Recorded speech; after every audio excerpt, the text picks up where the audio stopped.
ভোলা বরিশাল সেতু নির্মাণ সহ ৫ দফা দাবিতে শাহবাগে ভোলাবাসী। বরিশাল বিশ্ববিদ্যালয়ের সামনে বাড়ছে দুর্ঘটনার ঝুঁকি। ভোলায় ঠান্ডাজনিত রোগে প্রাণ গেল ২ শিশুর। বরিশালের শয়তানের নিঃশ্বাস ছড়িয়ে ধর্ষণ। বরিশালে এক বৃদ্ধের মরদেহ উদ্ধার। মাদারীপুরে ভোররাতে ভয়াবহ অগ্নিকাণ্ড। বাউল আবুল সরকারের ফাঁসির দাবিতে লালমোহনে বিক্ষোভ। স্বরূপকাঠের একমাত্র খেয়াঘাট যেখানে আজও ২ টাকায় পারাপার হয় নৌকা। আসসালামু আলাইকুম। বরিশাল.নিউজ থেকে রাত ৯টার শীর্ষ সংবাদে আমি ফারহানা করিম তুলি। এতক্ষণ শুনলেন সংবাদ শিরোনাম, এখন বিস্তারিত।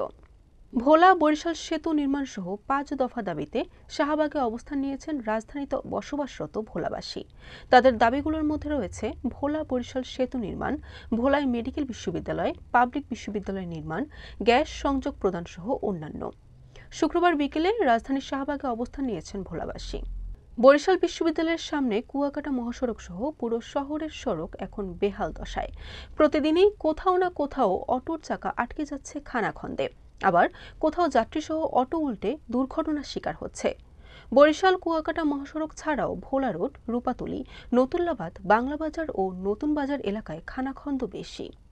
শিশু রোগীদের সংখ্যা আশঙ্কাজনক হারে বেড়ে যাওয়ায় ভোলা ২৫০ শয্যা জেনারেল হাসপাতাল সহ জেলার সরকারি হাসপাতালগুলোতে তীব্র বেড সংকট দেখা দিয়েছে। এ সময় নিউমোনিয়ায় এক শিশু ও ডায়রিয়ায় এক শিশুর মৃত্যু হয়েছে। শয়তানের নিঃশ্বাস চক্রের কবলে পড়ে ইতোমধ্যে বরিশালের সর্বস্ব হারিয়েছেন বেশ কয়েকজন। এবার ঘটেছে আরও ভয়ঙ্কর ঘটনা।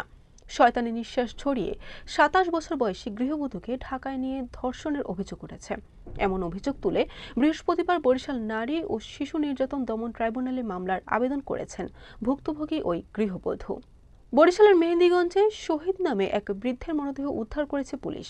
বৃহস্পতিবার বিকেলে উপজেলার ১৩ নম্বর গোবিন্দপুর ইউনিয়নের মেঘারচর নামক পাতাবন থেকে মরদেহটি উদ্ধার করা হয়। কে বা কারা তাকে হত্যা করেছে সে বিষয়ে কিছু জানতে পারেনি পুলিশ। মাদারীপুরের কালকিনি উপজেলার ঐতিহ্যবাহী সাহেব রামপুর বাজারে আজ শুক্রবার ভোররাতে ভয়াবহ অগ্নিকাণ্ডে ৪টি দোকান সম্পূর্ণ পুড়ে ছাই হয়ে গেছে। শুক্রবার ভোরের দিকে ঘটে যাওয়া এই ঘটনায় মোট ৪টি দোকান আগুনে সম্পূর্ণ ধ্বংস হয়।